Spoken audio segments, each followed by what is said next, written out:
Unapproachable,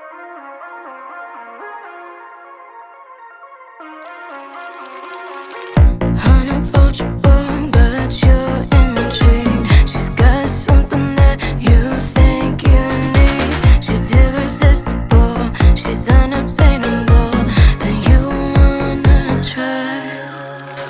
She just wants to find love in the city, 'cause she's got a taste for many, but she's got a secret she can't hide. You're gonna die. You know there's something up, but you can't place it. You think that maybe it's just in your mind. She knows what she wants. You know that you're scared, but you wanna try.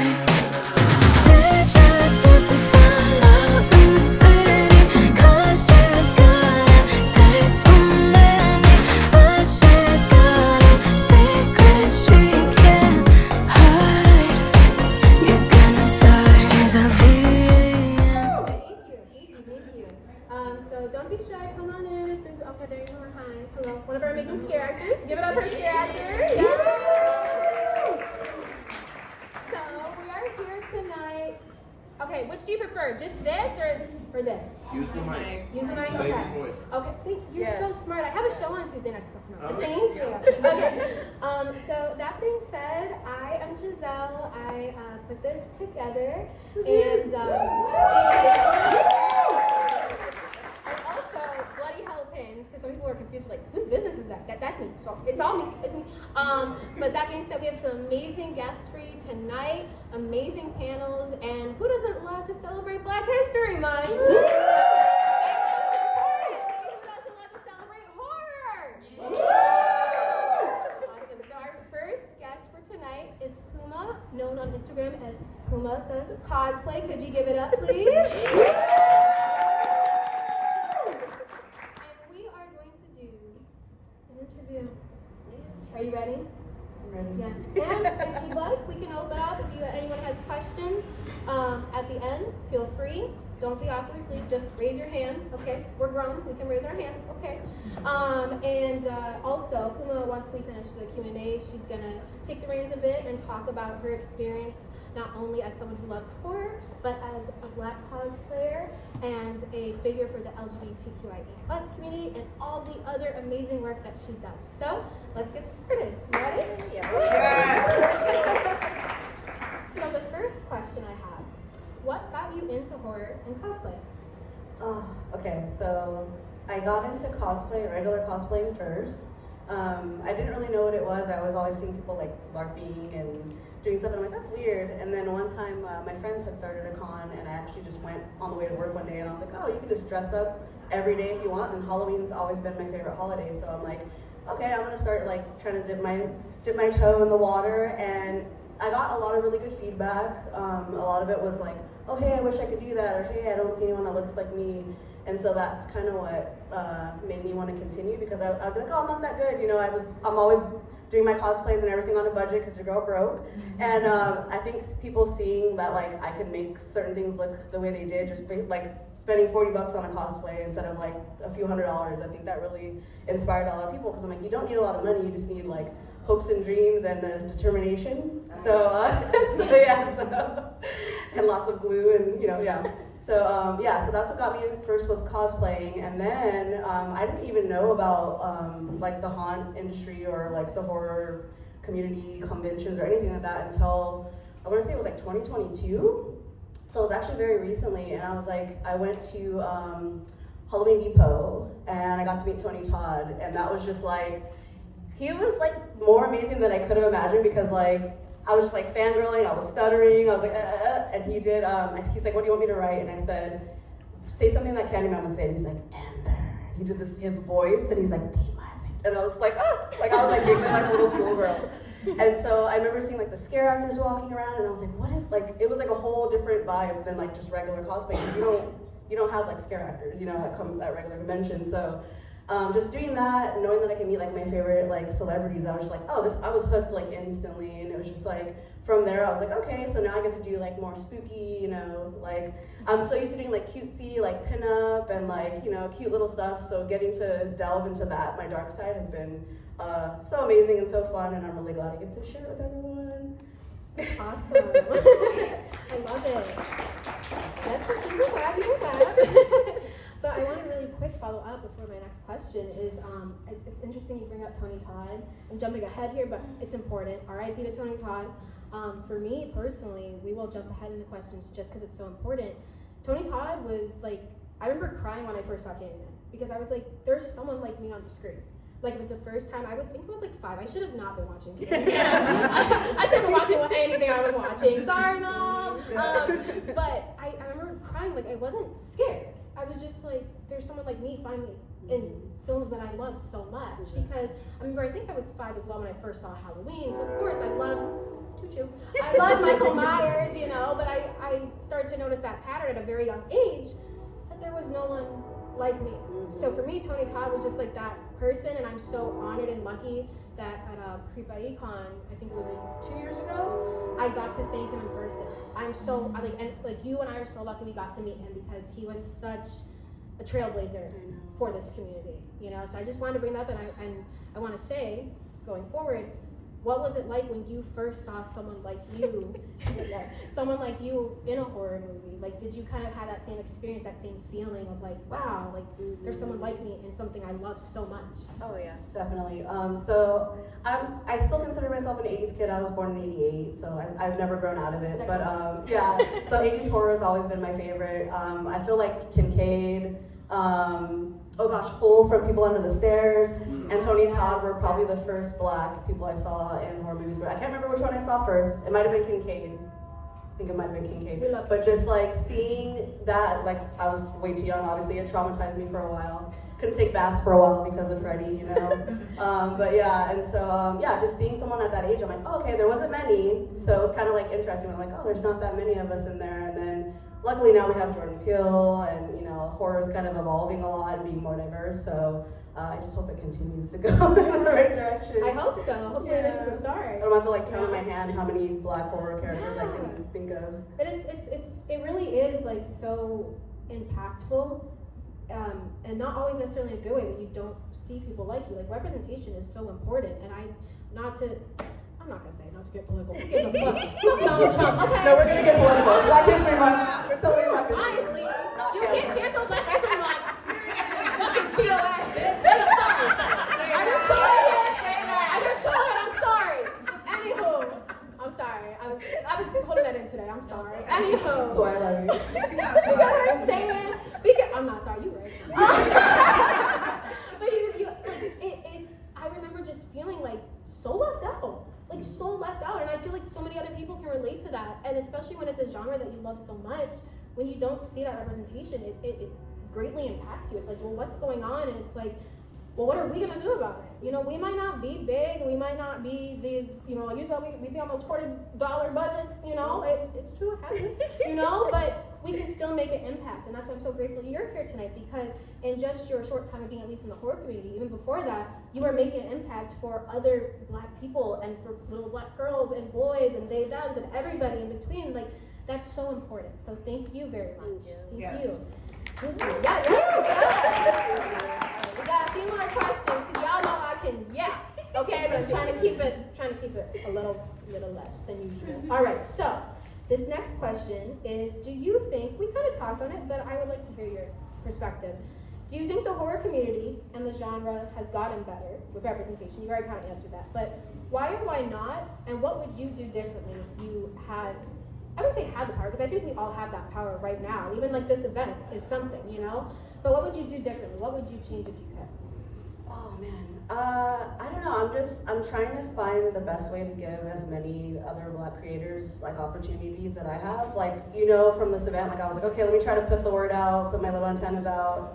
Every time I get a chance to invite other black cosplayers, something, I try to bring them along. So I really just hope, I don't know how I would go about it, but I would just try to make sure there was more opportunities for not even just black cosplayers, but everybody, because it needs to be more diverse. There shouldn't just be like a one type of cast person in every single movie, the trope, the same person every time, every single movie. Like it gets old after a while. So I just hope that moving forward, we can just like inspire everybody else to give other people the opportunity if they have the chance. Like if you get an opportunity to have a +1, bring a Black cosplayer if you can, especially Black History Month. I took one of my friends to the Captain America parade, and he dressed as T'Challa. It was really awesome. So whenever you get the chance, try to uplift Black creators, because we don't get invited to these types of things usually. So that's what I would hope, is just to inspire others to do the same thing. That's a really good answer. I agree, 110%. So that leads me into my final question before you can take the floor, and I'll shut up, I promise. My final question is, and this you can keep talking as long as you want, because that will lead you into talking about your experiences. I know that you've done promotion for other events, right? And you've talked and you've posted and you've kind of done the whole content thing, you know, like I go to these events and I create content for them. What has that experience been like? Do you think, I mean, like you said, we don't get invited out much. So what do you think about changing that? How can we, like if you can give us all tips, how can we get ourselves out there? How can we get invited to these events? Do we just show up? How did you start off, like even getting into like that content creation and kind of like, you know what I mean? Like how did you do that? Question so much. So I'm a neurospicy girl, and I have never liked the word no. I've never liked closed doors. So I always told myself, if there's a will, there's a way. If there's not a path for you to do, make a path. So literally, I mean, it's gone from just like supporting events and businesses like from the side, generally just like helping them, promoting them, volunteering with them, building a rapport with them. That's all I can say. Like it's really hard for me to like try to tell people how I do what I do, because like I just get like invited, like I don't have to reach out. So it's like really hard when people are like, oh, how did you do this? I'm like, I don't know how to say that. I just try to be the best person I can be, try to like, you know, give good energy and put good energy out.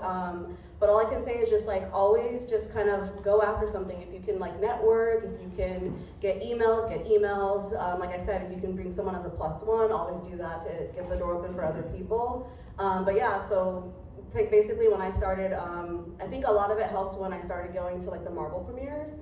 And it sucks because like if people don't think that you're like cool or whatever, they're not gonna invite you to stuff. So it's kind of frustrating. So I made it a point to just go everywhere. Like anytime I got invited to anything, anytime there was any event, I would just go every single time. And it's like if you show up and people see you consistently at events, they'll start inviting you, like because they recognize you or they see you at these events and they get to meet you, they get your personality, and they'll just start inviting you. So that's all I can say is just like always be out there, always represent for everyone, because 95% of the time I'm the only token Black girl at the events that I go to, or there might be a couple others.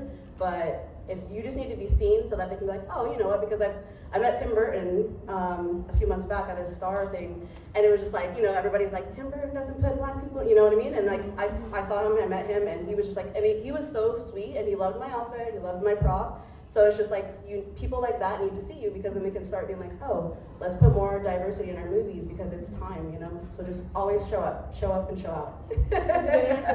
Thank you. Thank you. So, are there any questions? Okay, come on. I told you not to do this. Come on. Question. You can make one up. Yes. What's one of your favorite cosplays you've ever done? Or top 3? Okay, top 3. It's funny because they're not necessarily my favorite, they're just like my most, the ones I get the most love for. My Yellow Ranger, I do an Aisha Campbell cosplay. And like every single time the little girls that come up to me, I'm just like geeking out, because I'm like, that was me when I saw Karen Ashley for the first time. And like I met her, she's a total sweetheart, like I love her, she's my mom, I call her Mama Karen. But just getting that like reaction is like the best. So my Yellow Ranger, I do the Holly Berry version of Storm, which not a lot of people do. I always try to do like the more like, you know, obscure like cosplays that aren't overly done, or like, you know, so I do the Holly Berry version, which it's fun, it's like one of my most popular ones, it's always comfortable. And my last one, and then I'll do one of my favorite horror ones. I do a Silent Hill Nurse. Yes. And I love that costume to death, but it is definitely just for photo shoots. Because like the stilettos I have like blood splattered stilettos. My mask is made out of plaster, so I'm like, I need to redo it because like I breathe in plaster and it stabs me. It looks really good though. Like people love it, but I'm just like, that's my favorite one. Yeah, but it's worth it for the gram. Any other questions? Thank you, yes. If you listen say you had unlimited budget, you had access to absolutely everything. What is the dream cosplay? Oh, Good man. question. It's a very good question. Oh, there's so many choices. You gotta ponder that. Yeah. Okay. So it's kind of boring, but it's my dream cosplay that I've been trying to do for like 3 or 4 years now. I really wanted to do like a femme Vecna because I saw Patrick Star do it. Yes. And it came out like really epic, so I'm like, okay, that would be really fun because like I would want to get like a silicone suit and have it not be difficult and hard to wear. If not that, I've been wanting to do a pyramid head cosplay for so long, and I don't have the patience, I don't have like the skill to make any of it myself or the money, so it's just kind of like, oh, I'll do that at some point. But pyramid head, if anyone ever wants to help me make that, You trying to fund that? I will hire you. I'll have you do it. I'll make you payments. I'll do a layaway on it. I'll do Klarna or like what is it, Afterpay on it, just in case. I just learned about that recently, by the way. Yeah, that's really good. Especially pyramid head, like you'll have people calling you mommy, daddy, Exactly. everything. I need that. I need that energy. Yeah, because the DVD community, they will fall to their knees. Oh, I know. I need that. Bunch of weirdos. I don't judge you. I kind of get you. I get you slightly. I get it more of a ghost yourself, but you know, anyways. Anyway, any other questions? Oh, we got to, okay. You first, and then yes. So first off, thank you for being here. Thank you. Second, this is kind of, I guess, a 1 to 2 question. But is there a type of character that you would want to see in a movie that you can then cosplay? Because I know there are, there's plenty of representation for us now, obviously more so than there has been in the past, but there's definitely still archetypes and different things that we kind of still get pigeonholed into. So is there a type of character that you would want to see that you would eventually cosplay? I want to see more badass like black final girls. There aren't that many.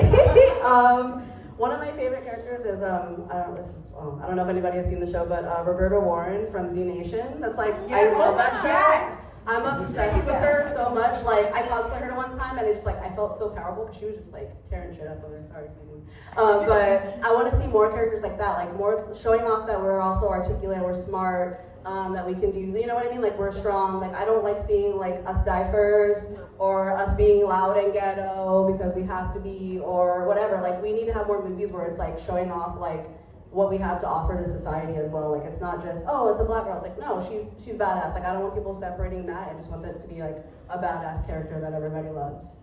That's a good answer. That was a good question. Yeah. That's really And we had one more back here. Yes. What about cosplay was something that you weren't expecting to fall in love with, but kind of like came out of nowhere that you really enjoy, and why do you enjoy it so much, and why weren't you expecting to fall in love with it? Oh man. Okay, so I'm a huge introvert. Surprise, surprise.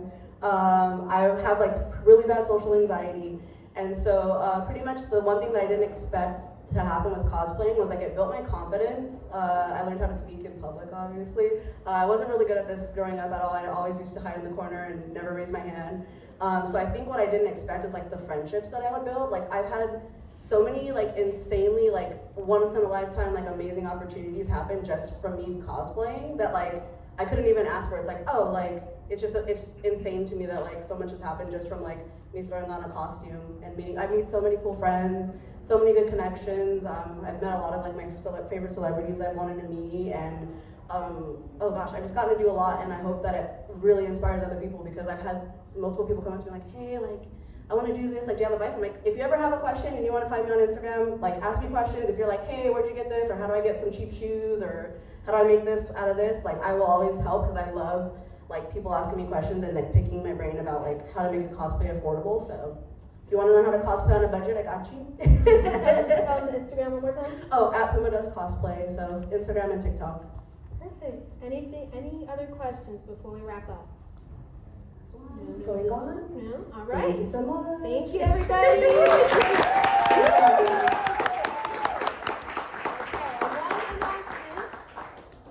Not to rudely kick you out, but if you aren't VIP, I do need you to go back out there. VIP, please stay here because we now have a quick meet and greet with Luma, okay?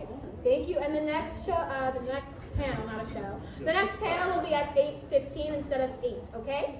Is that okay? Okay? Okay, great. Thank you. For Blue Medicine!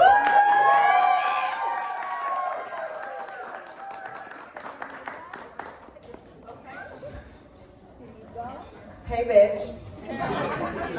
Oh. There's no children. Okay. There's no children. You I can was just checking. say it again, louder.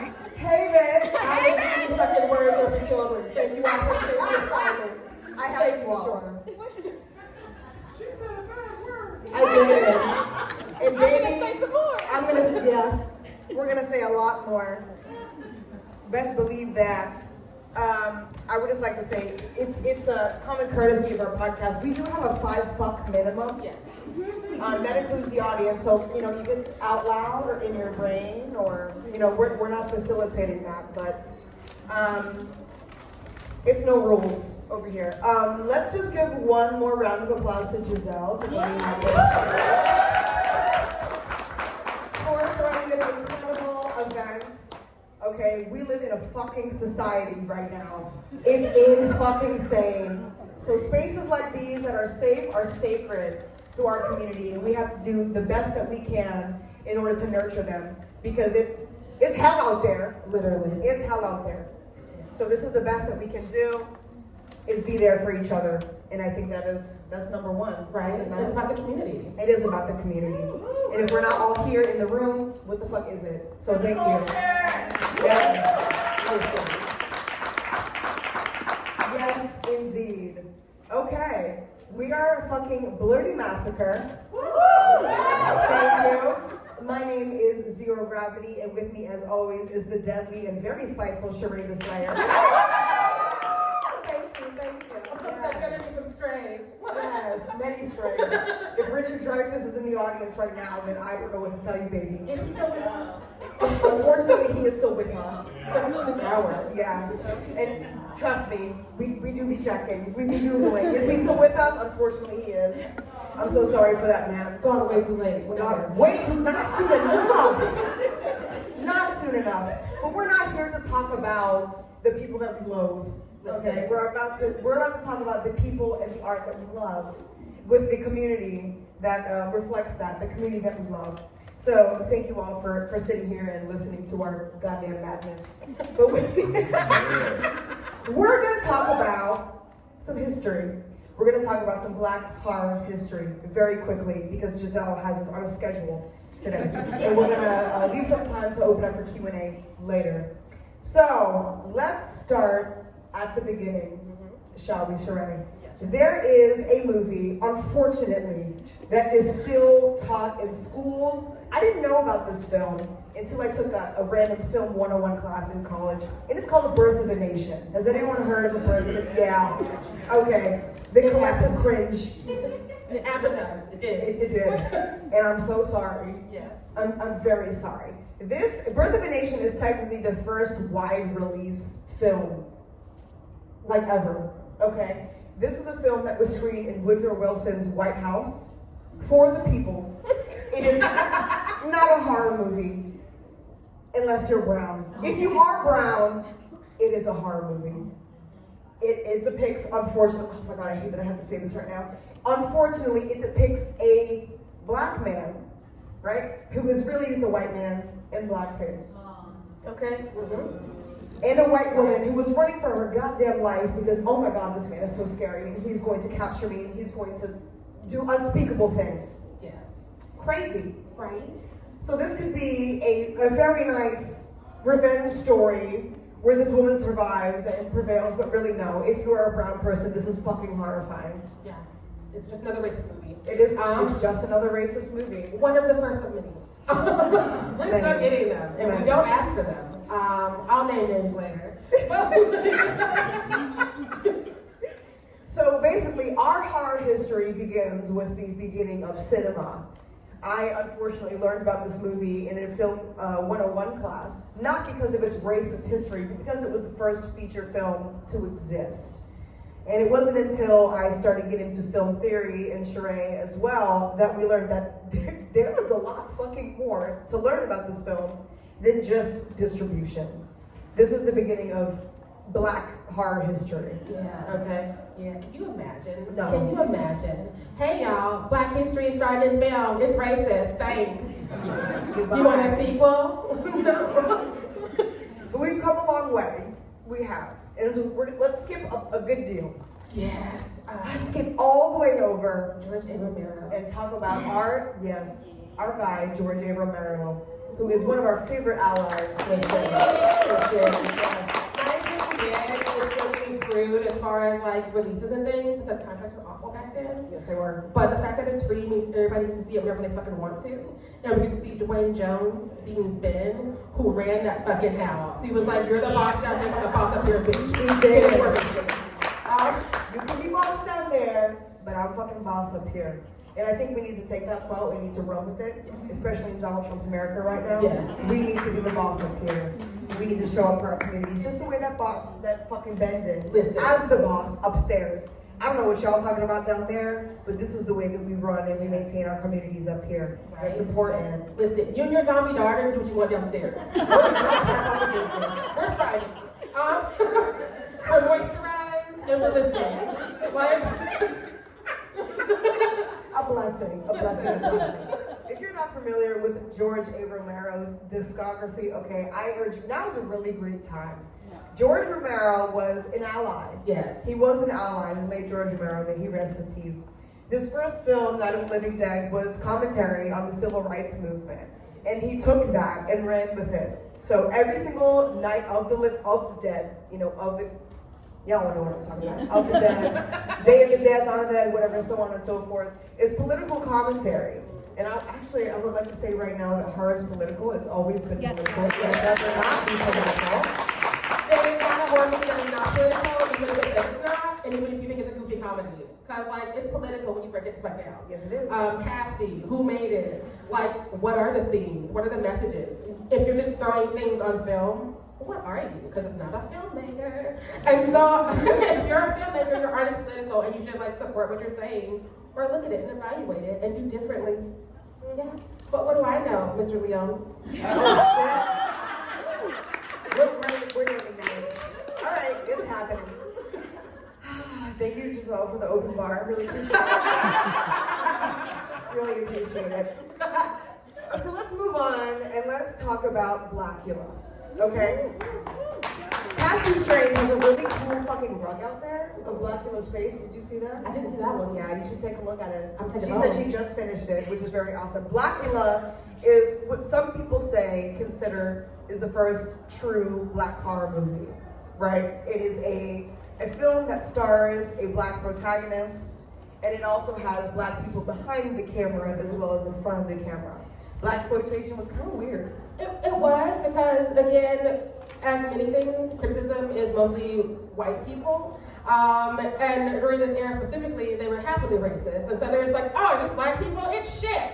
And that's why most of us didn't engage in blaxploitation movies until later in life when, like, Horror Noir was like, hey, it wasn't all shit, it was actually inspirational, something that's really cool. Do you know Sugar Hill? Do you know Abby? And we were like, who this? Why didn't I know about this? I was watching all this, like, dry shit. Like, I could have had things, I could have had good things the whole time.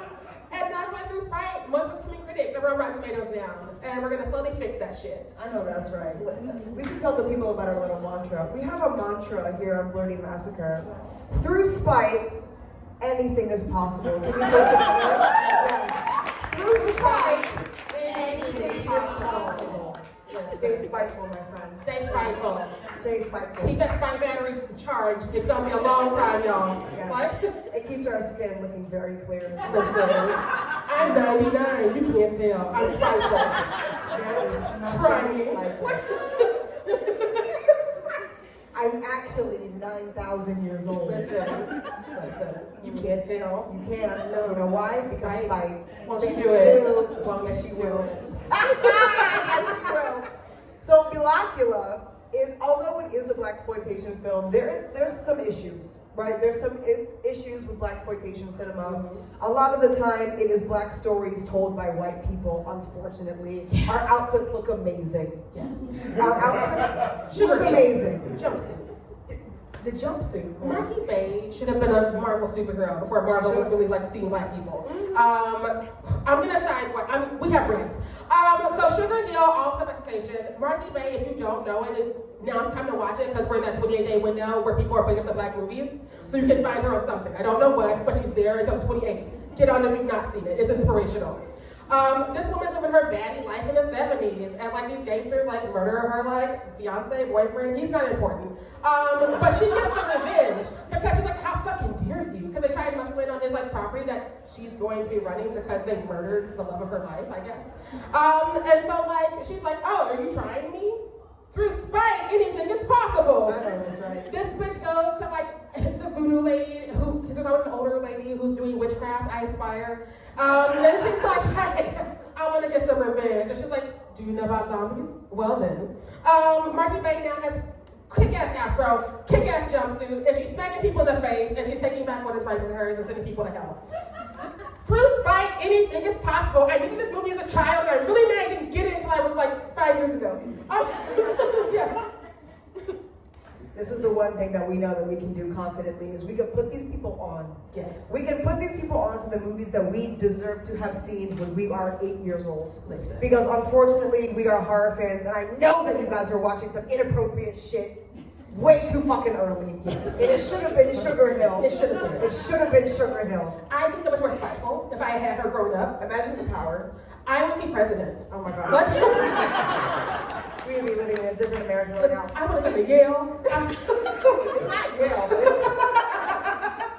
The Blackula. If you have not seen Blackula, I think that's one that you really need to cross off of your list. This is one of the first widespread releases that show black people in positions of power.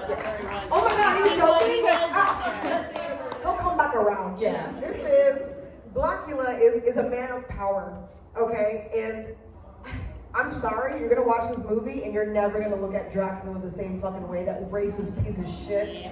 That racist piece of shit Dracula in the face of Blackula, who is in this position of power to protect his people. And he'll do anything to do that. yes, yes. Is it a perfect movie? No. But is it history? Absolutely. Is it better than some of the movies where total classics when black people weren't there? 100%. That's what you really have to get into. Because again, like Tasha was pissed on, but if you look at those movies and you look at the movies that are supposedly classics and iconic, are they that different? No. Yeah, no. I'm telling you right now, they're not. One has a better soundtrack. Like, Real. That's real. Let's get into the things that we fucking hate. Just for a second, because I know we all like to get a little mad. You know, we all like to a little, our feathers ruffled, okay? We know the horror tropes. yes. We've all heard the black guy is the first to die. Yes, there's a book about it now. There is a book about it. Now, I think this is maybe a little bit left field, but that is more of a, what's the word I'm looking for? It's more of a trend than it is an actual trope. The black guy to die first is more of political commentary than it actually happens on screen. Yeah. And that has become a joke. It's become a joke. So you'll even see the whole meta effect, right? Of you'll watch a movie and they'll even comment on it. Scream 2. There we go. Yeah. How dare Jada Pinkett do that to us? Right? And she asked for it, because I was mad for her the whole She time. did! I asked her, I'm like, damn it, fine, Uncle West, it's not on you. But like, she literally was like, I want the best death. And so like, you have her and you have like Omar Epps up top doing what you call lampshading, where they're alluding to the things that are about to happen. Because we're going to do them anyways. But like, we've been talking about how we kill black people first. We talked about it, so it's cool. So like, we do that in the most horrific way, which we don't have enough essays on that yet. No, we don't. Like, black women having a moment, screaming, and people are like, it's part of the entertainment, it's fine. And I'm like, oh no, it's just like Twitter. And the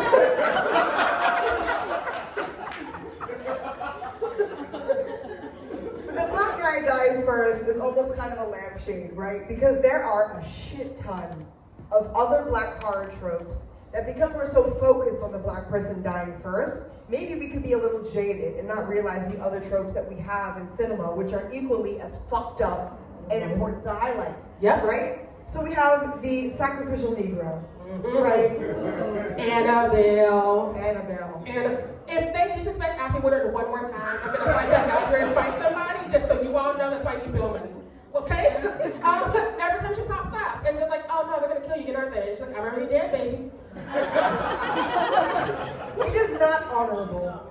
I don't know who the fuck in the writer's room decided this, but it is not honorable to just fucking decide to kick the goddamn bucket so this nice white family can live a peaceful life. That's not honorable. She don't know them. They moved in yesterday. And she's like, you and your family need to live. Let me leave. And I'm just like, where did this even come from? Who told you to do that? We follow poltergeists and goblins over here, and there's this black lady's getting herself from a balcony. Girl, what did I miss? I'm confused. Draw me a line. Like, You also have the magical support Negro, which I guess she also falls under that category, right? She does. Let me stop everything I'm doing right now in order to be of service to you, white man. listen, White woman. listen. I know you have better things to be doing right now. Right? I know you do. This trope really upsets me as a spiteful bitch because if I, as a black person, were magical, I'd help myself. I wouldn't be like, hey, yo, Karen, what's up? Do you need some assistance? I'm here for you. I'm building a time machine to save your family, not anything historical that ever happened to me or my people. But you need my help. 9 to 7, doesn't matter. Overtime, weekends, holidays, call me, beat me. No. Right? Can I talk about The Shining for a second? Yes. Can I talk about The fucking Shining for a second? Dick Halloran, baby, what are you fucking doing? You are telling me this man had the shine the whole time and he could not foresee the axe to the chest? Really? This is also upsetting because it's one of the few times in the novel Stephen King let the black man live. He was still magical, but he lived. Rare Uncle Stephen occurrence that he lets one of us Right? And Stanley Kubrick was like, you missed one. And I was like, are you fucking serious? I was told this was a classic. I read this book and I came here for you, Mr. Kubrick, and it's again, he was like, oh no, nobody's helping me out of the white family. I have to be the sacrificial Negro and the magical Negro because we only have one of us. Let me put this up there, right up there. And you will not be granted time and a half for taking on 2 college herbs, unfortunately. That is just the fucking truth.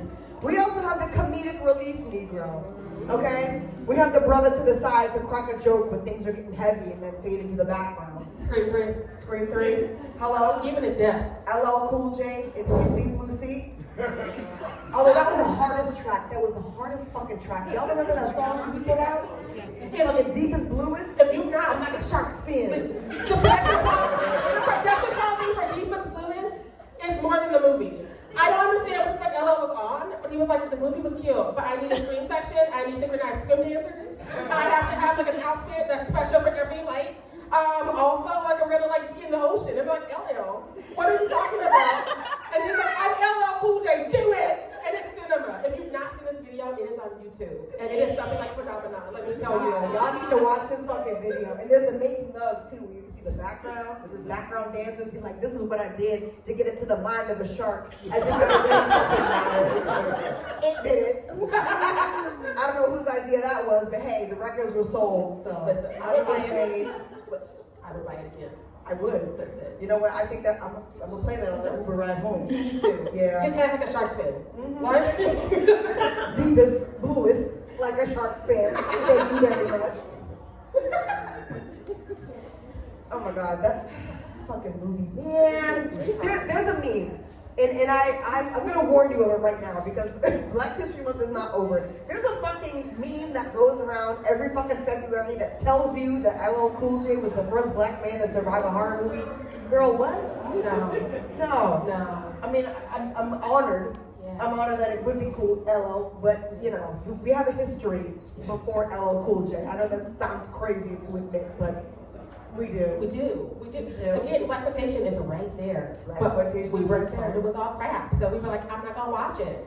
And then like Tanana Review was like, watch it. And you're like, it was good. And she's like, I told you. Why did you doubt me? Because it's in the depths of Tubi, that's why you gotta Listen. And only for 28 days, 29 on a leap year. Again, if there's a black classic you've not seen, now is your month. Leave here and go hit play immediately. They count that shit down. Siren. Last year, I was trying to watch some Pam Grier movies. I'm like, I don't think I've ever seen them all the way through. You know, Pam Grier's a baddie. Let me see Coffee. Let me see some of these other ones. And it was the last day of Black History Month. That's on me for not reading the calendar. I hit play, and like, Prime was like, you have 1 hour and 48 minutes left. And I'm like, you counted down? But also, damn.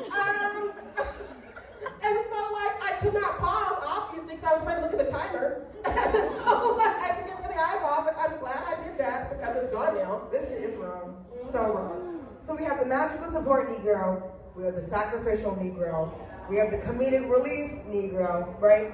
Strong black woman, as much as we would love to believe that we are just fucking brick walls of women, we have the right to be soft, okay?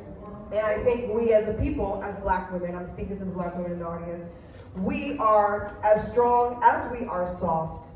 And I think that's what we are owed. Yes. It's not, and this is textbook fucking racism. And it goes to the education field, it goes to medical history. We are not bricks of women. We're women like every other woman is. We receive pain, we have feelings, you know, we are soft enough to cry sometimes, just like everyone else. We're not fucking brick walls. So the strong black women, as much as we would like to think that this is some liberating thing, if this does not come with vulnerability as well, because we have outlets to be vulnerable, it's important. That is also considered a stereotype. We are not the woman who was like, don't worry, white man, I will jump out this window and save you because I have nothing else to live for, right? No. It's like, I just met you, but I'm taking a bullet for you just because I love your hair. No. Girl, call the fucking police. Never be me. Lastly, we have the Jezebel. We have the Jezebel, we have the hoe. Okay? For some fucking reason, somebody has decided for us that we are these extremely sexual, deviant motherfuckers. I mean, me, maybe. But that's not the same to say for everyone in this room right now. Okay? Hope is life. Okay, that's just me personally. Has anyone heard of the movie called Abby? Yes. Yes? Beautiful.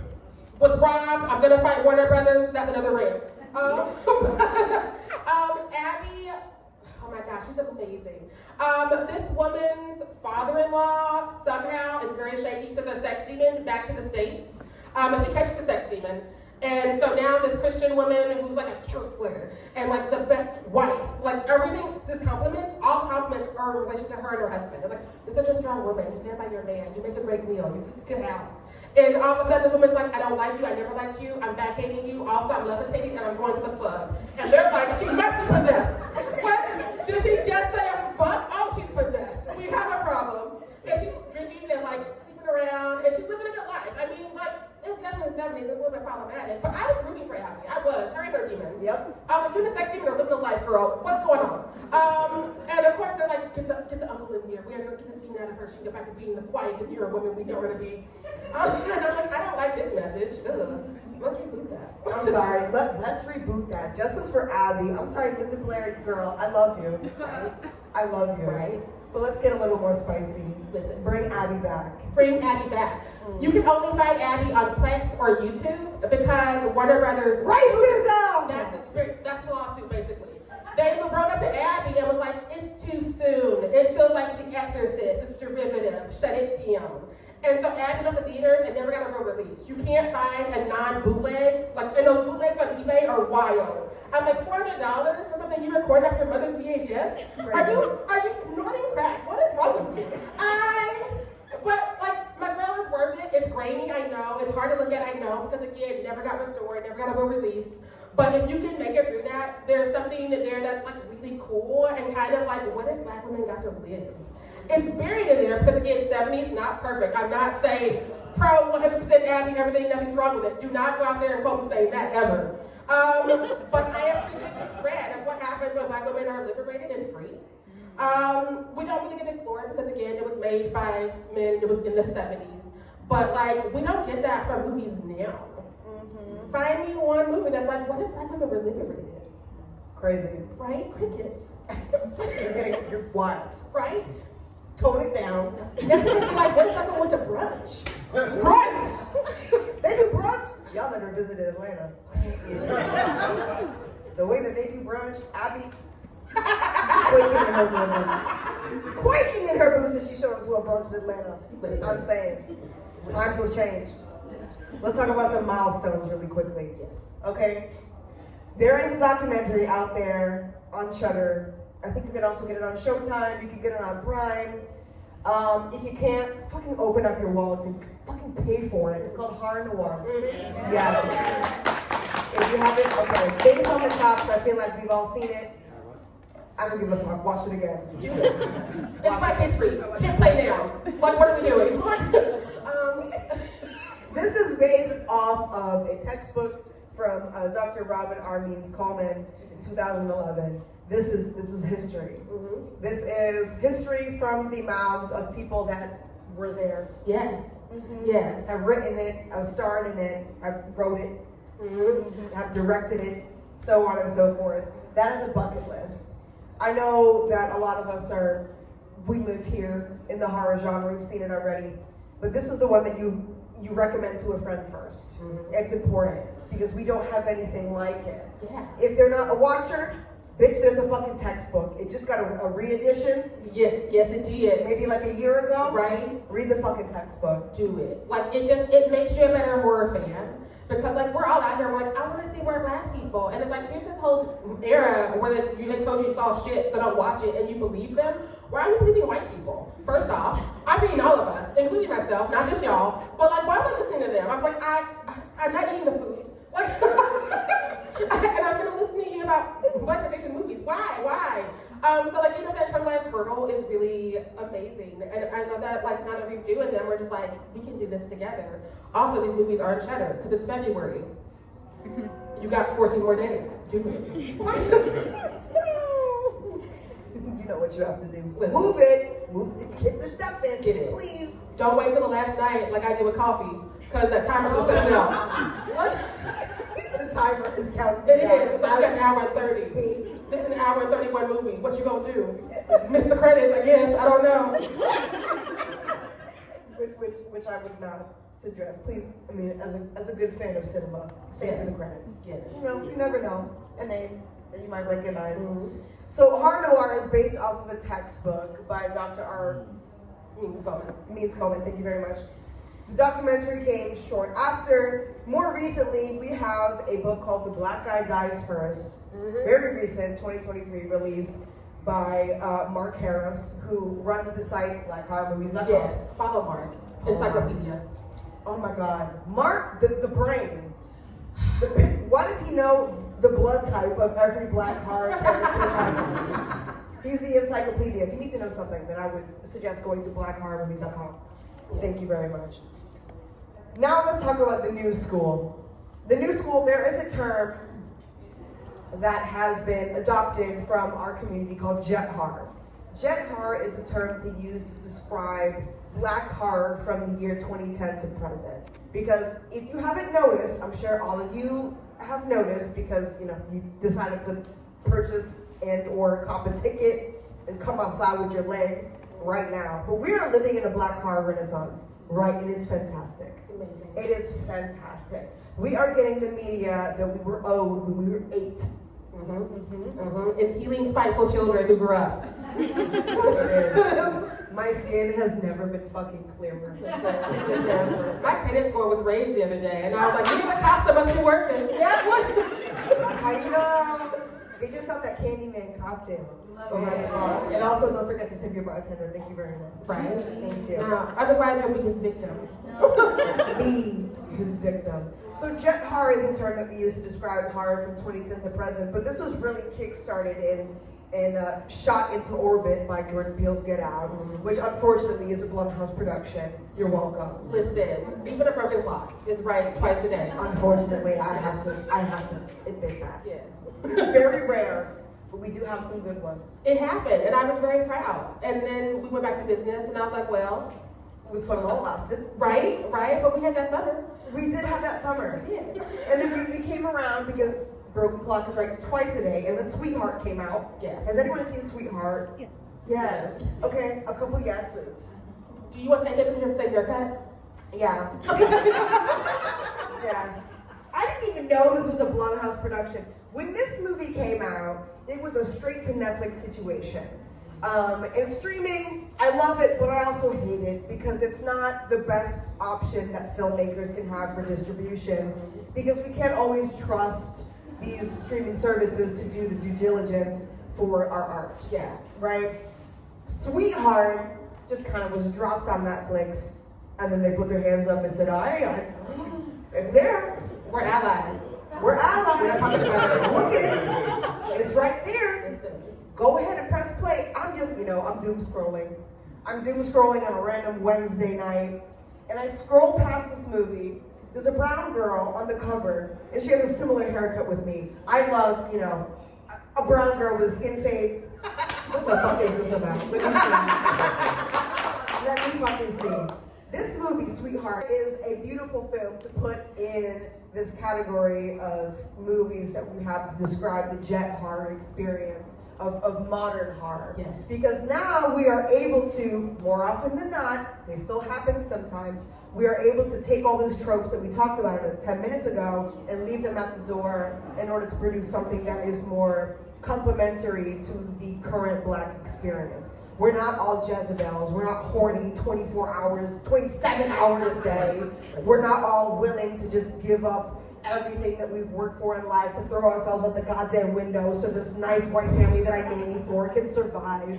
I'm gonna fight them so hard, okay, Annabelle? I'm gonna fight them so hard. We have modern Black stories that just tell regular stories about Black folks living their fucking lives. Yes. We are normal fucking people. Right? And we are subject to regular things that everyone is subject to. And it's not all racism. It's not all racism with a capital R. We live in a society where we're past it. We're past the, let me chase after you with pitchforks. That's not what racism looks like in this day and age. In this day and age, it looks like the microaggressions that eat at you for years, and you have no idea what's happening to you until it's been a decade, and now you have to sit back and realize the damage that it's done for you. Yeah. That's the racism. That's the true racism. That's the moment. That's the shit that we have to deal with on the daily. It's not, I'm sorry, but it's not the pitchforks and the mobs. Yeah. It's the small things that eat at you. So this movie called Sweetheart really illustrates the believing of Black women. And I know you guys have all seen it on Instagram, the hashtag believe women. Let that be Black women too. Let that be Black women. As much as we get labeled as difficult, as much as we get labeled as hard to work with or dramatic, let this be believe Black women as well. And Sweetheart is a very true testament to that. And it's also given to you in a relatable format that not just Black women, that all women can relate to. Because we as Black women do represent women in general. Oh my God, but also it has this crazy monster design, which is crazy. And if there's any monster fuckers like myself in the audience, there's this like dolphin human hybrid with a six-pack, and it's kind of crazy. It's kind of crazy. One of our friends called it a horse dolphin, and that's why I'm gonna name it forever. It's kind of a horse dolphin. It is. It's a horse dolphin. Was that Chris Love? It was Laurent. It was Laurent. Yeah, he called it a horse dolphin, and I died on the call. Shout out to the monster fuckers. That's what I'm just gonna say. So let's talk more about jet horror. Has anyone seen a movie called The Girl with All the Gifts? Yeah. Yes, brilliant Black zombie girls. Yes. This movie is about a young girl, and she's living through the zombie apocalypse, which is crazy because we kind of have to, in this world, we kind of have to just get used to it, right? Zombies are here. The end is nigh, right? And we're just gonna have to fucking cope. We're in the classes. This is kind of like a Last of Us zombie situation where they're like kind of fungi, situation. Yeah. We have this new generation of humans that exist somewhere in between, which is kind of reflective of the world that we're living in right now. Yep. And so as the human generation are kind of phasing out, right, and we have to figure out how we can survive amongst this new generation of half hybrid human, maybe not even human at all. We have to ask ourselves the question, which is a gorgeous quote that I can never get out of my head. Why does it have to be us that die for you? Exactly. Why does it have to be this species that prevails? I think that we should be looking past that and thinking about how we can just coexist, because it's not all about you, it's about the state of humanity.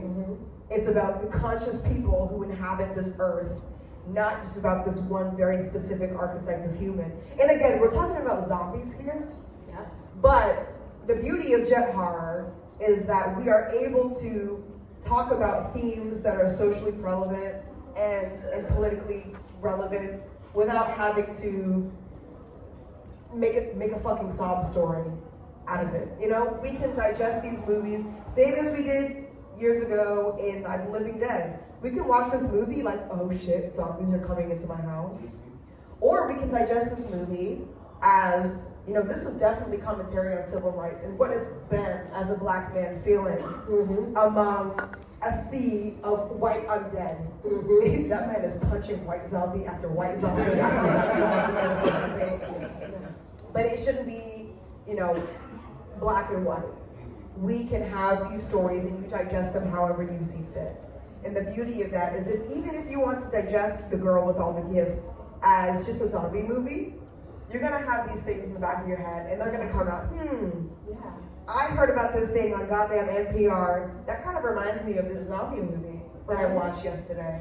You know what I mean? Yeah, because horror is political? Crazy. Wow. Because horror is political. Okay, what about Attack the Block? Oh my God! Star Wars, you're welcome. Right. The horror community gave Star Wars John Boyega. Yes. If it wasn't for us, I'm sorry, we wouldn't have fit. Thank you very much. What a movie. What a fucking movie. Like literally, I love South London. I love John Boyega.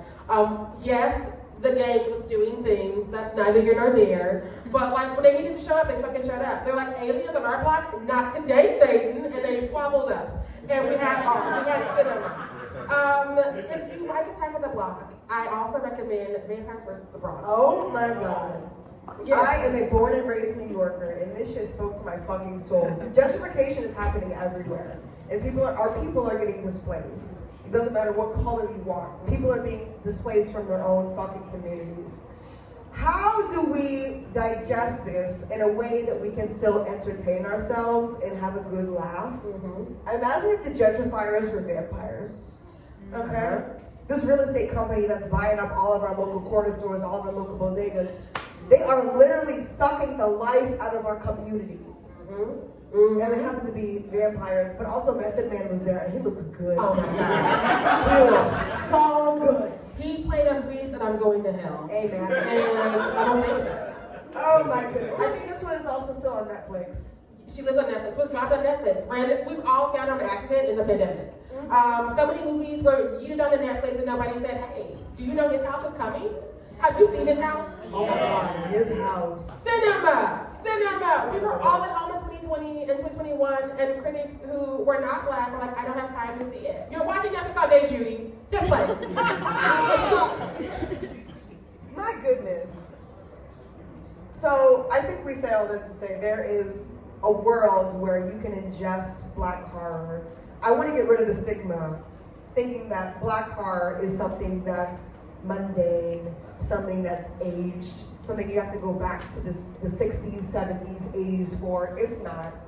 It is the same thing today, but we have the knowledge and we have the diversity in front and behind the camera in order to digest these stories without, as the fucking, oh my God, the motherfuckers on Twitter say, shoving it down your throat. Okay? Listen. There is a fucking world. And they create beautiful fucking stories. Really quick, I want to shout out this movie that I fucking love. There is, oh my God, we're having a milestone moment right now. The first Afro-Latin horror villain has made his debut on Hulu. Yes. A movie called Mr. Crockett. Yes. We have never had. And the filmmaker's right Oh my there. God, that's crazy. Like, oh my gosh. It's almost like, oh my gosh. People make movies that are political. And they're good. And they're on Hulu. You can watch them. You can even watch it after February, as far as I know. Like, Oh, you can. you can. It's on there for If I scroll on Hulu right now, it's not there on public fight. I'll fight it. Like, I would be like, excuse you. But Black horror history does not have to be painful. Black horror history can just be stories of our people doing things. Because we all do things. Listen, too many things. And horror history and Black excellence does not have to be highlighting our trauma. It can be highlighting the amazing things that we do just existing in the world. And that could be ingested in a way that is face value. Oh my God, this guy is coming through the TV and he's going to kill me. But it can also be, wait a minute, I think we need to take some extra steps to preserve our community. and show up and open our fucking wallets to make sure that we all feel safe Yes. right now. And it depends on what type of fucking mood you're in, but that's up for you to decide. It is. It is. It is. So, period. We've been Blurry Massacre. Thanks for listening to us. I am also now back. That's right. You're a Buddy Master member now. 5 fucking minimum. Am I? Thank you. 5 fucking minimum. I feel special. All right, so we have some questions, but I had one that I forgot to mention before, but I think this is important. Why and how did you start your podcast? It's so important. I don't know why I didn't think to ask that. So. Oh, Sheree's gonna start. Oh my God. If you knew me and Zergabi before the podcast, you knew that we were horror nerds and we're also very much for the Black horror community. And so, like, we've been friends for a while, and I just assumed Zero had a podcast. I didn't know about it, but I was cool enough to know about it. And so, like, we were talking, I was like, what do you mean you don't have a podcast? Why don't you have a podcast? You should have a podcast. Do you want a podcast? And then I began knowing Zero Weekly. Yes. Yeah, but like we needed to have another thing, another place that was safe for Black people, Black horror fans, and Black creators.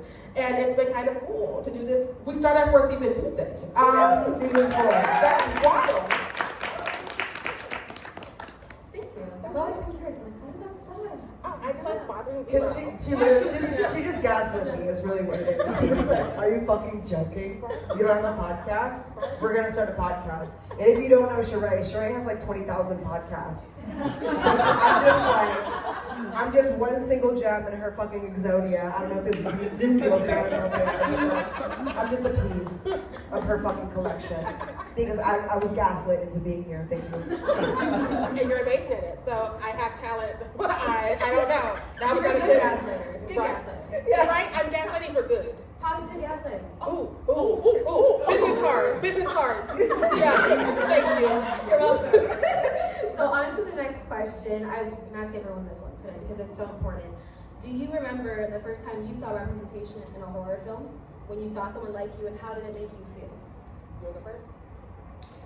I think that person was probably the reason that I got into this nerdy community was kind of by mistake. I think a lot of marginalized people who are into nerdy shit have trouble making friends that can have decent conversation about the things that we love. I was a big comic book nerd when I was in middle and high school, and my preferred outlet or medium was The Walking Dead. That was my comic book of choice. And as I was reading this comic book, the TV show was airing, but it was like seasons behind the comic book, right? And so I want to say it was maybe like 2010 or 2011, something like that. But Michonne was about to make her debut in the show. And me, because I'm a big nerd, and I've been reading the comics forever, I've been new. I knew exactly who was about to make her debut. So I thought I was hot shit, right? Oh, I read the comics, so I already know what's coming. And I went to New York Comic Con. I'm from New York, born and raised. And thank you for all my New Yorkers out there. I'm on the other side of the fucking country. And I went to New York Comic Con in my Michonne cosplay, which really just looks like a fucking burlap sack that I hot glued together and then rolled around some fucking dirt and carried a katana around the convention floor with me. And through that, I was able to find other people who read The Walking Dead, because mind you, Michonne had not made her debut in the show yet. So if people recognize me in my ain't shit cosplay, nothing like Puma's done, y'all just listened to, an hour ago. If people are able to recognize me as this character, I know that you read the comics. And if we step to the side for a second, we're able to have conversation that I have been longing for, because I can't just sit at the lunch table in high school and be like, y'all read that episode? No, nobody has. So that way I'm able to find my community, and that's what really got me addicted. And Michonne was the one. She was a Black woman who was fucking wielding a katana. She did not have basic training. She said, I'm that fucking bitch. She had her, I think it was her husband and her brother, cut the fucking arms off and the jaws off. So they're really just like her cute undead bodyguards. And I was kind of like, girl, that's goals. That could be me. So I rolled around in some dirt, put on a potato sack, and then it happened. I was able to find my community through that. That was the first person, although it was comics, but you know, it landed me here. So again, I've been watching movies since I was like 4, so it's all sort of like jumbled in my brain because it was just on with my oxygen. But like I remember Wes Craven did a Vampire in Brooklyn and People Under the Stairs, and both of those had an impact on me because he was my favorite director. Ally. Right? Ally. I was like 6 or 7, it's the Wes Craven movie I needed. He knows black people exist. Whoa! And I was riding that high when Eve's Bayou rolled out. And right? And Journey Smollett had like a similar skin type as me, and she was also about that revenge life. And I was like, I'm getting very seen. Who's this Cassie Lemons? So somewhere in there is my origin story. I just don't know where, because again, I've been watching shit since I was like 4 or 5, and so it's all just in there. Thank you. Good answers. I want to see that outfit. Do you have pictures? Oh, unfortunately, I do. This question, I feel like, kind of blends in with the other question we just had, but I think it's important. I would say, when did you get that tick for horror? When did you realize that you are like, I love horror, I have to talk about this all the time, I need a podcast? When did you figure that out? Oh my God. Am I going to tell this story right now? Yeah. I'm going to tell, it's a traumatic story. It's not like the greatest story, but 9/11. I gotta follow that. I gotta follow that. Let's laugh because I fucking lived. I survived 9/11. I'm a born and raised New Yorker.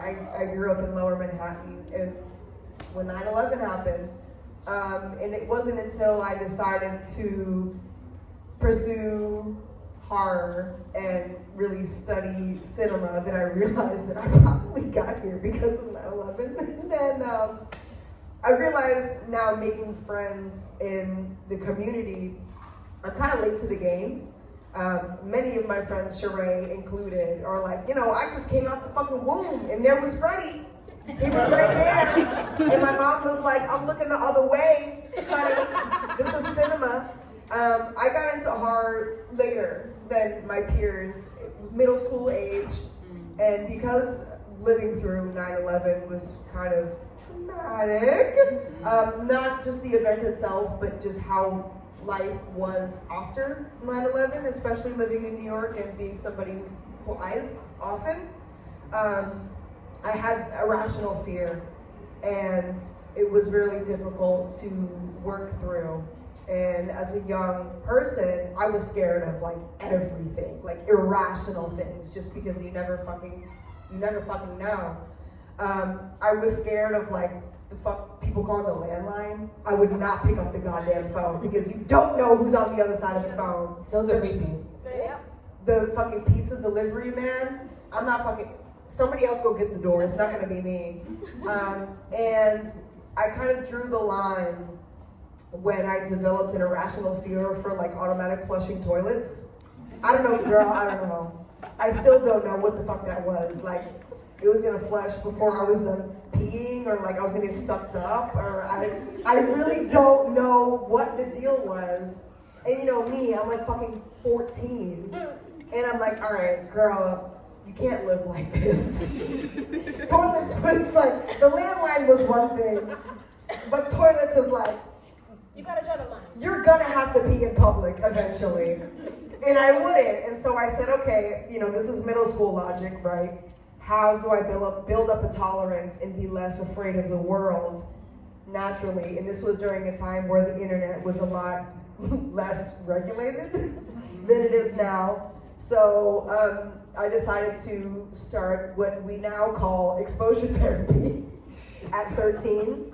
And did a lot of travels on the unfiltered internet, and in hopes that would build up a tolerance. And so, yeah, maybe if I order pizza, I could go get it from the guy at the door and not fucking run and hide until my dad came over and gave him the tip because I couldn't do it. I don't know if that actually helped in the grand scheme of things. I still do have a little bit of irrational fear. Maybe I'm just a pervert that found something that I love. But yeah, and here I am, and I did find something that I love, and I found something that's important to me, and I think media criticism is invaluable to how we view society, and it's also easily digestible in ways, and it also granted me a community that will enable me to come visit California and talk to people that I care about. Yeah, so, oh my God, 9/11, that's crazy. I don't want to go anymore. So I started watching horror at 4 because I was a spiteful child. I was always this way, correct? It's a good story. Listen. So I am number 6 of 8 children. I have 5 older brothers. The oldest one is 11 years older than me. And it was my little sister and my little brother. And so now that I'm an adult, I understand it was not sexism that my mother wouldn't let me watch horror movies at the age of 3. But at the time, I felt very targeted. Because again, I'm the only girl who can speak. And I'm just like, oh, they can do a thing and I can't do it? What do you mean? What? And so I wore this woman down, this poor woman. I wore her down and she was like, fine, you can watch this little fucking creepy movie, but don't surprise me if you have nightmares. And I loved it. I did not have nightmares. My imaginary friend game was wild. Petty Freddy, Michael Myers. And what happened was I just kept watching them. I would not stop. I was terrifying the nieces and nephews. I was terrifying my little sister who was learning how to speak and cry and scream. And and what happened was my older brothers, the one I enjoyed talking to, they started coming to me for horror movie recommendations because I was watching more than them. So they'd be like, what's this? I'm like, it's Pumpkinhead, get into it. Right? And I'm just like, you haven't seen this Freddy with the pizza? Come on over.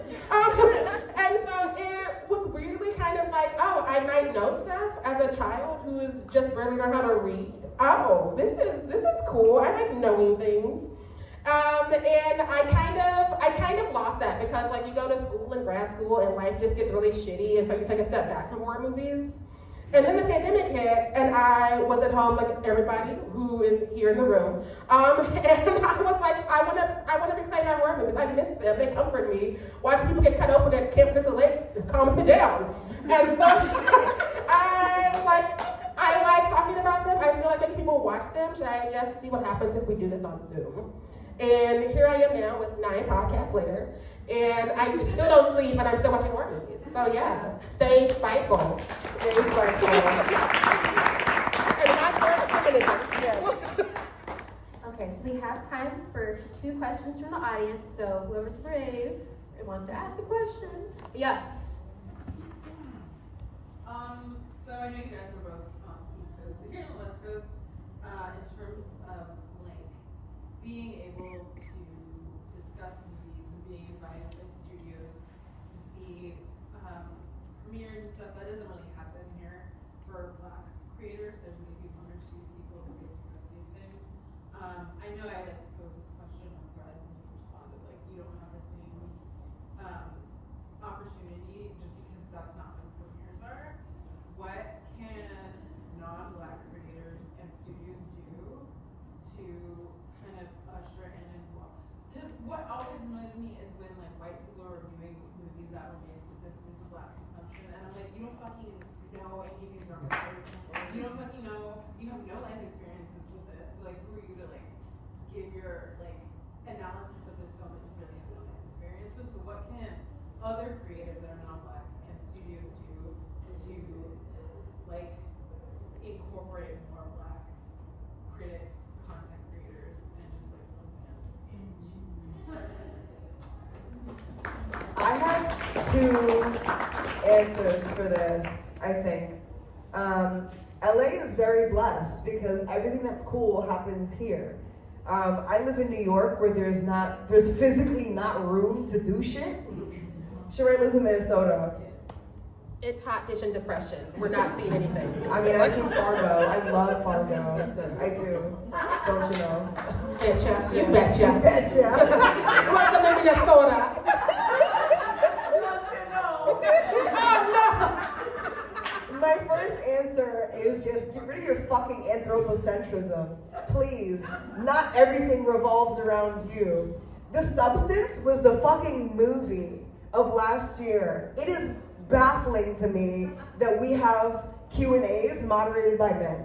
Yes. That movie was not about you. Listen. Although this is an opportunity that you are so blessed to have, I think that people and also studios need to be able to have the humility to say, take a step back and look in the goddamn mirror and be like, it's not about me, you know? I think that's maybe a hard fucking thing to do, but it's right. And also, it will probably save you a good deal of PR nightmares, you know? Because when you have movies that are FUBU, okay, for us, by us, and moderated and hosted by people who are not FUBU, you create PR nightmares. And we talk about that shit on Twitter, and it's fucking embarrassing. Okay? So if you're able to have the humility to step back and be like, you know what? This ain't about me. Then I think that we can all save ourselves some thumb action. You know what I mean? And then also the second thing, which neither of us are from LA, and we are very used to creating our own communities. I think it's very important to invest in those communities because I don't want to bring it to fucking reparations or anything, but we have to create a lot of our own tables, which sucks. But also it enables us to have the discourse that we agree with without having to, send in our notes and be greenlit afterwards. And specifically in New York, I mean, this is what I can speak for, but we have a lot of grassroots communities of local horror fans in Brooklyn and Queens and God damn it, even Staten Island, okay? And I think those communities are worth nurturing. And if that's even, let me hit up the organizer of this event that has 15 people that meet on Wednesdays, which is a blessing to have even people come out of their house on a Wednesday. I think it's important to nurture them. If I see that there's this group of people that meet on Wednesdays, let me hit them up, give them the rights to do a screening. And it doesn't even have to be money. It could be opportunities. If there's a screening in Manhattan, hit up Brooklyn Horror Society, hit up Astoria Horror Club, give them 10 tickets to come to your premieres. But we have to work from the ground up. It's insane to think that some people don't have to. But if you are somebody who works in a major studio, I think it's really appropriate to plant the seed elsewhere and let those people, oh my God, not Reaganomics, not trickle down, but trickle down. Oh, okay. We've gone too far. Oh my God, I need to go to the I'm bar. gonna be sick. I need to go back to the bar and get myself another Candyman cocktail. But yes, I mean, look elsewhere. It's not just these big hubs. There are communities of people that just meet up because they want to watch stupid fucking horror movies and do dumbass trivia together. There's plenty of them locally, like local, that do this shit, that don't get paid, that they just like community, and they just like getting together at the local fucking dive bar and talking about the shit that gets them going. Give those people opportunities, and again, that doesn't have to be financially, but give them a goddamn code, Give them a code to watch a fucking movie so we can talk about it later. Work your way up that way. Listen, all of that, and just like on a content creator to content creator level, I think that if you are a person who has more privilege than some of the people who should be in those rooms, you should be boosted. Like, it costs nothing to reshare. Like, a lot of the connects I've gotten is because somebody saw my article, they skimmed it enough to be like, I know the person who this is kind of about, and I know they dig it. And they send it to that person's like, oh my God, thank you for writing that, that's really beautiful. And I'm like, oh my God, thank you for reading it. I have podcasts. And that's why people know who I am, and they should not know who I am, because again, I'm in Minnesota, just being like, why is your movie so white? Like, but now people are like, she's gonna ask my movie is white, so I should talk to her for this one, but the next one, I'm gonna see it. Like, because again, I like what she wrote about my other movie that she did enjoy. So yeah. I think that it's also just important for people to remember that people exist outside of the months in which people tell them we're important. Because I see it for every month that there's somebody who we're supposed to look at. It's like, all these people follow, all these people we're sharing. Again, part of the reason we have our friends and part of the reason our friends and us click is because they're just like, I see you 365. Are you in my area? Let's get a video on TikTok. I have a better following than you. Let's do this together. Let's collab. Again, it's just organic community. I think that there's a lot of people who are very centered on what they're doing. And that's how they don't get to pull off things like soul shadows. This comes about because somebody's like, you know what, I would like some community. I would like to talk about some things that are near and dear to me, and let's do it. Thank you, Giselle. Right? Thank you, Right? Giselle. Now, this doesn't happen when Giselle is like, I know I'm awesome, so let's make a night about me. We all would have shown up, but still, it wouldn't be the same.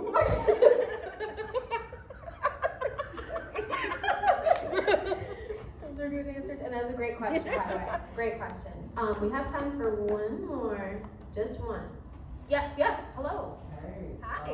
I'm always curious what other Black people think in regards to horror, because I'm a creator myself and obviously a fan. But I find as a writer, I'm always super cautious and careful. Just thinking about my audience and how, as specifically for Black folks, how we'll react to horror, given the traumas and the horrors and the things that we experience. Oh my God. I'm very careful about that, and I'm curious what your opinions are on that, as well as how we can like push past that and for us to be present in horror. Like, we want to be a part of it. We love horror, obviously, for the reason that we do, but I think in terms of just really being careful with our community, it's kind of a gray area. It's kind of tough to sort of deal with. So what are your opinions on that, just in general? Have you watched Mr. Crockett yet? Not yet, no. You should watch Mr. Crockett Yeah. because that's how I would answer this question, honestly. Yes. There is a fine fucking line. White people love Black horror. White people love Black horror, but this misconception is that Black horror is just about our trauma. Yep. We don't need to be re-traumatized. No. There is a reason why we're like, hey y'all, no more slave movies. We do other things. Give Lupita an Oscar for anything else. Give Lupita Anything else. anything else. I think it's important to highlight Black horror in the sense that it doesn't have to be traumatic, because we don't have to keep reopening those wounds in order to have honest stories about Black people, you know? And there is a lot of them. And I don't fault these Black filmmakers or non-white Black filmmakers, or non-white, oh my God, non-white filmmakers for making intersectional stories, honestly, that are geared towards white people. White people want to see trauma. We don't want to see trauma. We just want to see Black people doing what Black people do. It doesn't have to relate to the traumas of our history. We can just exist. You know, we don't have to exist with trauma in mind. That's white people think. That's not for us. Yes, yes, because like, I'm a spiteful person, and so I like to go to Rotten Tomatoes, where I am a proof critic now. I like to read the reviews for Black horror movies. And there are people who do and do not get what goes on with Black horror movies. They are the ones who are the not Black people. I almost said not white because you just said that. And I was like, no. They are the ones who are not Black. And so they don't understand how, if it's not like, we are throwing around slurs and we're like fist fighting and police brutality, it's not about race. Yeah. Those are the people who are like, Get Out is Jordan Peele's only movie that makes sense to me. And I'm just like, say less, Judy. Say less. The amount of people who like shit all over fucking Nope because it does not have very blatant racial commentary is crazy to me, because they want everything to be like Get Out because it has very in-your-face racial commentary. Nope is a Black horror movie because there are Black people there and they are surviving. Listen. Or they're dying. It don't matter. But they're just Black people living their fucking life. We have more things to work towards, and they are happening. Because again, please watch Mr. Crockett, because that movie was fucking gas. Yes. That movie was gas. Yes. And when you watch it, please be shady like me and go to Rotten Tomatoes and find critics you don't want to follow anymore. Everyone give it up for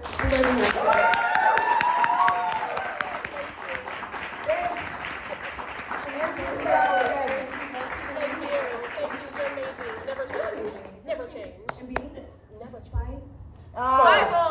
Despite Stifle. anything is possible, Anything is babe. possible. Ashlita.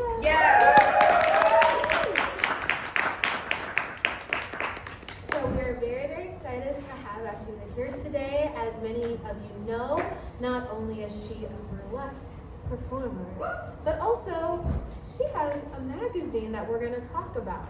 And you may want to purchase one at the Bloody Hell Pins table. It's right there. You can purchase it after her performance tonight. You can also purchase some pins too. Okay. But anyways, we're gonna first start with a quick Q&A. We are kind of on a time crunch to make sure she has the time to perform. So this one won't be open to you guys. I'm sorry, but I have just a few quick questions for you.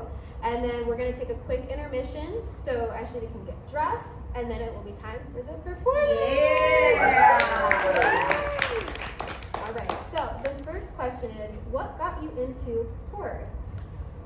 So when I was younger, my parents never censored anything I watched whatsoever. So I was like watching Showgirls at 5. Look at me now. But I remember The Exorcist was on HBO, and I watched it with my dad. And it's funny because my dad would always talk about like how he like hates horror movies, but most of the horror movies I've watched were introduced to me by him.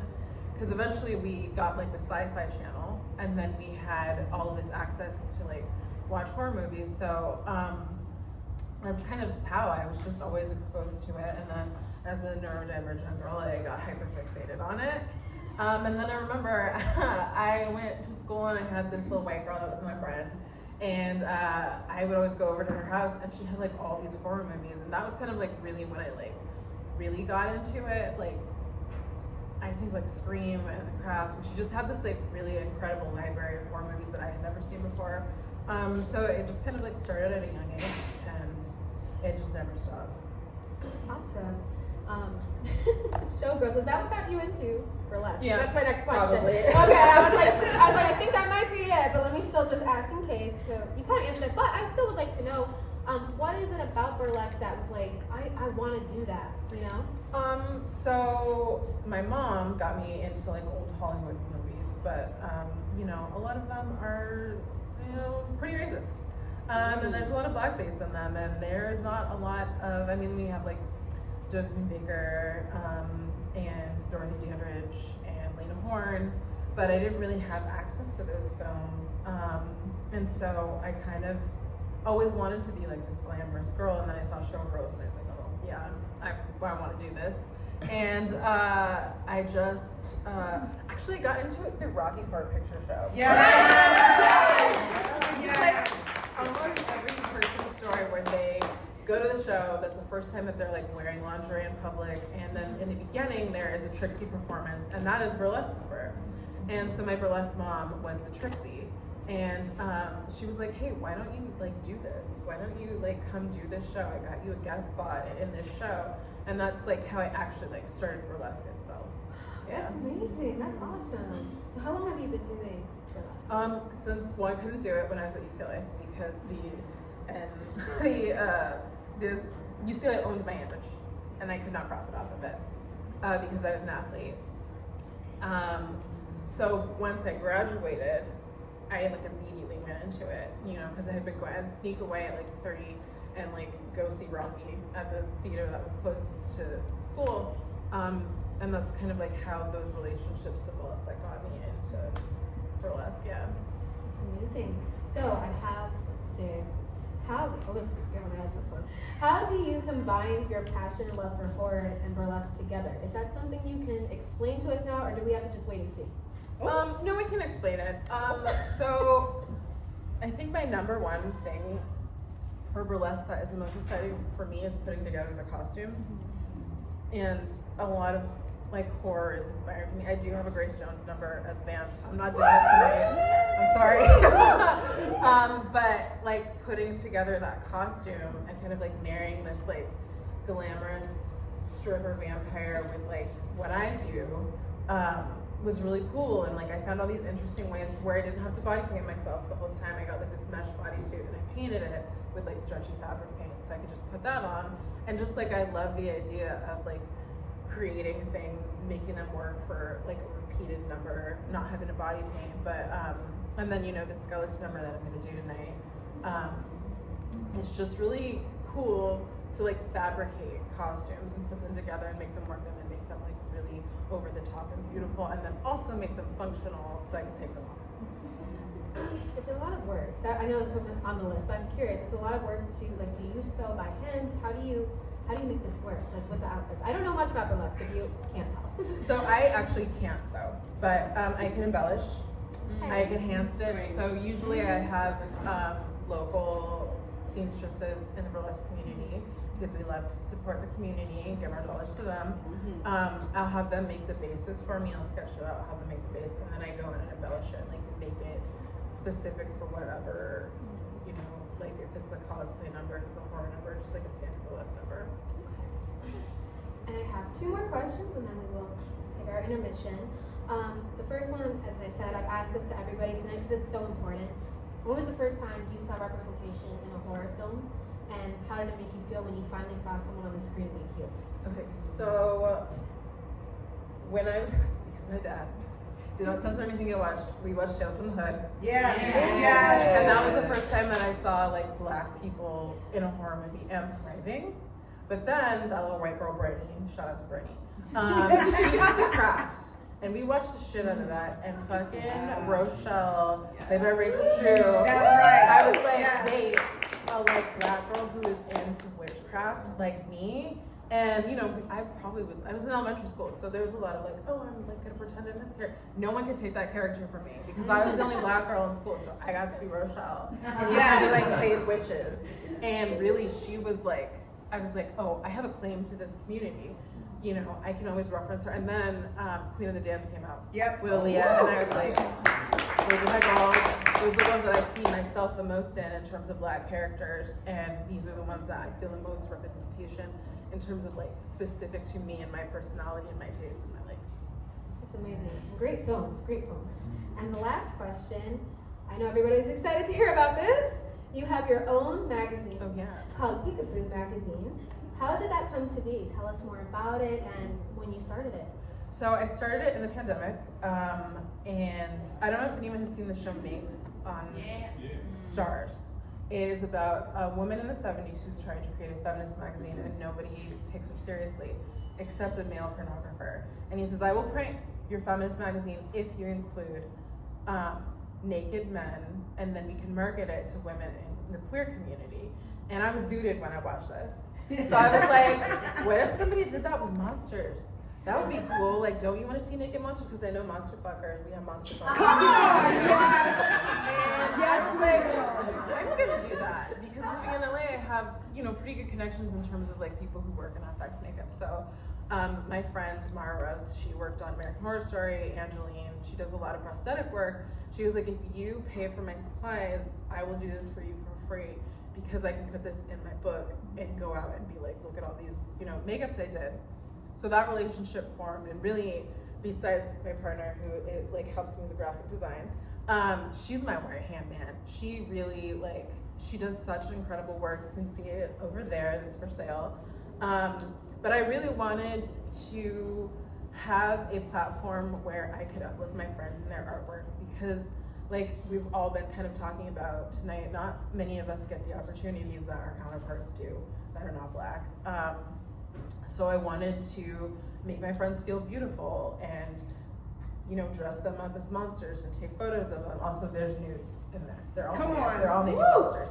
And there's men and women and trans individuals in there. We do not discriminate. The magazine is for everybody. But it was really important for me to use my platform to provide a space for people who are not really, people who are not going to be considered for Playboy. So like every issue we have plus size models. We have, I tried to make every cover have a person of color, but like there's one white man, but he's with another person. Anyways, so that's weird. It's a weird cover. Yes. But yeah, I just, it's not just, the news. It's kind of like how we entice people. Like, oh, there's nudes and there's, smut articles, but we also have a lot of political opinion pieces that are very important to me. So it's kind of like, hey, like, look at this, I'm gonna tease you with all these like nude monsters, but then stay for like these articles kind of dissecting what it's like to be a marginalized person in our society. and it is like, I would say, the thing I'm most proud of. That's amazing. Everyone, give it up for her. Yes.